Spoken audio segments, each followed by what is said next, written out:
lights. Oh, come on. Yeah! All you need to know is that this is an antidepressant pill. It's not actually an antidepressant pill. Well, it might be, I don't know. I haven't seen an antidepressant pill. Okay. Someone's taking a shower. We'll fix it in post. We won't fix it in post. Post is me and iMovie. I'm not gonna know how to fix that. Okay.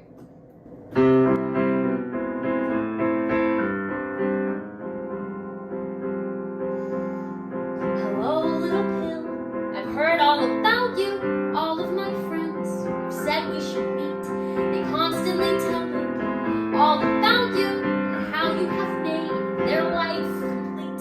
Well, right now I'm happy, or I think that I'm happy. What even is happy? I don't know. My brain is on fire. The highs couldn't be higher, but the lows are low. Hello, little pill. I'm tempted by you. You take the pain away. That's what they say. So much in common.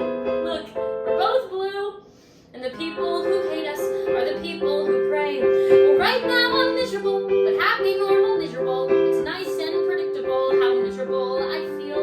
What about you? Do you feel this way too? Like there's nothing you can do to heal? Yes, I've made friends with the elephant sitting here on my chest, and I'm scared if he goes away, there will be no one left.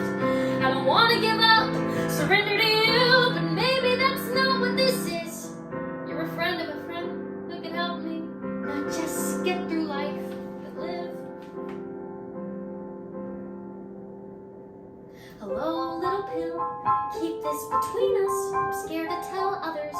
I'm scared what they think. No offense, but I can't have them see us together. They'll call you fake, or they'll say that I'm weak. Plus, what about my sparkle? My suicidal sparkle? No, really, my real sparkle. Would it go away? What if I'm codependent?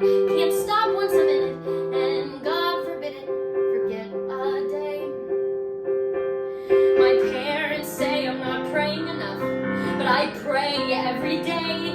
I've tried cooking, crocheting, and painting, but those thoughts never go away. There's a cloud in my head that only gets worse. It's been there since who knows when. What if we do this?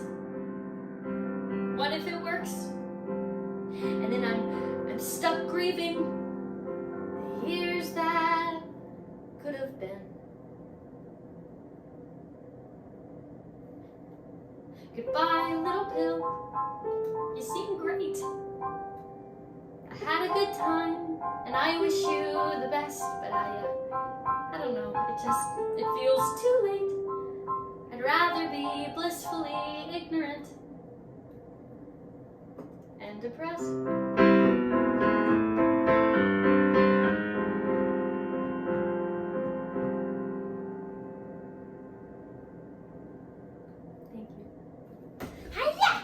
Bo Burnham lights off. Oh, it's really dark in here. Wait, I did not think this through. Okay, one second. Oh my gosh, I just took a really good take and it wasn't even recording. My song about being depressed and it wasn't even recording. Oh my god. Dang, girl, you good? Yes, I would like to first and foremost say that I am okay. How could I be sad? Look at this sick merch I have. This Alyssa Payne hat, this Alyssa Payne mug. How could I not be happy? Real talk, I am okay, but I noticed I kept writing songs about like hope to other people. You know, don't kill yourself because that would suck. You're way too hot to die. Or, you know, life gets worse, it always does. Life gets better, it always does. Promise me though, you'll know, no matter what, you will keep on writing. I just noticed that's been a huge theme of mine recently, and like I said, I was on the subway and I was like, yikes. Yeah, I think it's been like my subconscious speaking to myself. So anyway, yeah, I started therapy. Hold for applause. I am okay though, and I love you, and I just want to say that so you're not worried about me. Let's talk about the song. Musically, I don't love it. I keep trying to get away from descending line cliches. What are descending line cliches? Do this. But I can't. I love them so much. They're just so good. myself in previous seasons, like, months off. Like, I am literally like, you cannot use this when you write. It is such a cop-out for me. Actually, in this moment, I'm gonna do the same thing. No more descending line cliches for YouTube Tuesday. If I do it, you have to bully me. You have to bully me, okay? So, no more descending line cliches. Questions! I really like this question. Hey, I love your music. I was wondering during songwriting how you write truthfully while not writing things that can be thought of as too cringy or corny. Well, I'm honored you don't think I'm cringy. To be cringe is to be free, am I right? I'm very, very passionate about finding the truth of a character. You know, I have a song on my EP, Patiently Waiting, called Winning This Breakup, and it's about a girl who's been reunited with her ex, or like, you know, sees her ex in a public place, and she's like, I'm doing so much better than you, and, you know, I have a job, I have this, and she's basically describing a bunch of Ponzi schemes. But what makes that song not corny, I think, is because it's all coming from a truthful place. Yeah, it's all jokes about Cutco and Mary Kay and stuff, but it's like, it's real to her. So that's my big tip with that. As long as your characters are truthful and coming from a real place, I think it's, I don't know, it's not cringy because it's real. And then, or it is cringy, and that's just life, and that's good art. I love the cringy art. I don't know, is that a good answer for that? Corny, I do try to stay away from cliches. Or I try to flip them on their head, you know? Like, what's a different way to say, I love you, you know? What's a different way to say the cliche thing? So, like, I also think framing devices are cool to play with. For instance, I knew I was really sad this last week, and I was like, I could write a song about being sad, and thinking about being on antidepressants, or I could write a song to an antidepressant and kind of, what's the word, personify it a little bit. So, yeah. My question is, what is your background / intro into music? Musical family, education, what sparked your interest as a child? What did you think and hope to do as a kid? This is a great question. I actually might do a separate video to answering this because it's kind of a big one.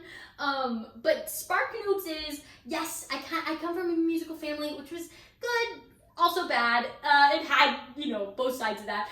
I went to a performing arts high school. I was always performing as a kid. You know, I did a bunch of shows. I saw Phantom of the Opera at a young age. I fell in love with it. And so I was performing a lot.